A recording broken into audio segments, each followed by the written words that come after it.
सुंदरपुर नामक गांव में केशव नाम का एक ब्राह्मण रहता था। वो भगवान विष्णु और मां लक्ष्मी का परम भक्त था। उठते बैठते भगवान विष्णु का जप करते रहता था। केशव अपने घर में विष्णु लक्ष्मी की मूर्ति का रोज सुबह शाम पूजा अर्चना किया करता था। भगवान विष्णु जी और लक्ष्मी जी ऊपर से ये सब देख रहे थे। भगवान विष्णु ब्राह्मण के इस पूजा भक्ति से बहुत प्रसन्न थे।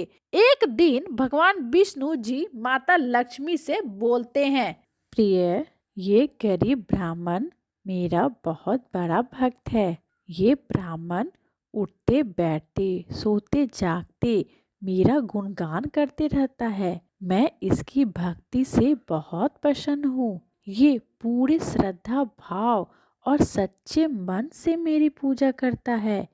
इसलिए हे देवी, मैं चाहता हूँ कि आप इसके निवास स्थान में विराजमान होइए, जिससे इसकी सारी मुसीबतें दूर हो जाए और ये आगे की जिंदगी सुख शांति से बिता सके। स्वामी, आपका कथन बिल्कुल सच है, किंतु स्वामी, मैं उसी स्थान पर जाती हूँ जहाँ लोग मुझे पूरी श्रद्धा से बुलाते हैं और मेरा आदर सत्कार करते हैं। मैं बिना बुलाए किसी स्थान पर नहीं जाती।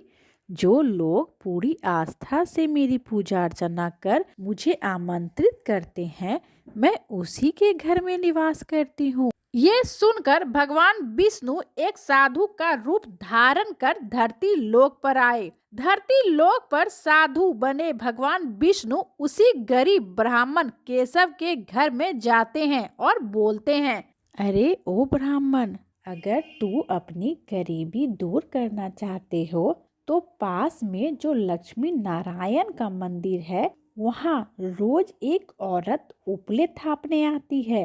तुम उस औरत के पास जाकर उसे अपने घर आने का आमंत्रण दो, जिससे तुम्हारे घर में लक्ष्मी जी का वास होगा और तुम्हारी गरीबी दूर हो जाएगी। ओह बाबा जी, तो इसका मतलब वो औरत स्वयं माँ लक्ष्मी जी हैं? हाँ केसरी, वो स्वयं माँ लक्ष्मी है। यदि वो तुम्हारे आमंत्रण देने पर तुम्हारे साथ तुम्हारे घर आती हैं, तो तुम्हारे घर में महालक्ष्मी का वास हो जाएगा।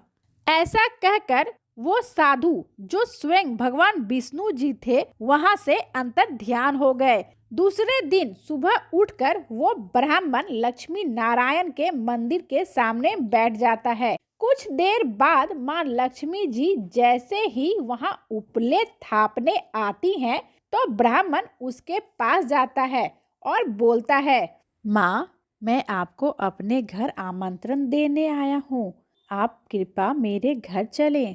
तब ब्राह्मण की बातें सुनकर लक्ष्मी जी समझ जाती हैं कि ये जरूर भगवान विष्णु की ही माया है। तब माँ लक्ष्मी उस ब्राह्मण से बोलती हैं, हे ब्राह्मण, तुम 16 दिनों तक महालक्ष्मी का व्रत पूरे विधि विधान से करो और रात को चंद्रमा को अर्घ दो, तब मैं तुम्हारे घर अवश्य आऊंगी। तब ब्राह्मण ने माँ लक्ष्मी के कहे अनुसार पूरे विधि विधान से 16 दिनों तक महालक्ष्मी व्रत किया। उत्तर दिशा की ओर मुंह करके लक्ष्मी जी को भी पुकारा। अपने वचन को पूरा करते हुए माँ लक्ष्मी उस ब्राह्मण के सामने प्रकट हुई और उस ब्राह्मण को दर्शन दिए और उसका सारा कष्ट दूर कर दिया। माँ लक्ष्मी जी उस ब्राह्मण के घर को धन्य धान और सुख समृद्धि से भर दिया। इस तरह जो भी व्यक्ति 16 दिनों तक पूरे विधि विधान से माँ लक्ष्मी का व्रत करते हैं, माँ लक्ष्मी उन पर प्रसन्न होती हैं और उनके घर में वास करती हैं। 16 दिनों के व्रत को पूर्ण करने के बाद 16वें दिन व्रत का उद्यापन भी किया जाता है। जय माँ लक्ष्मी।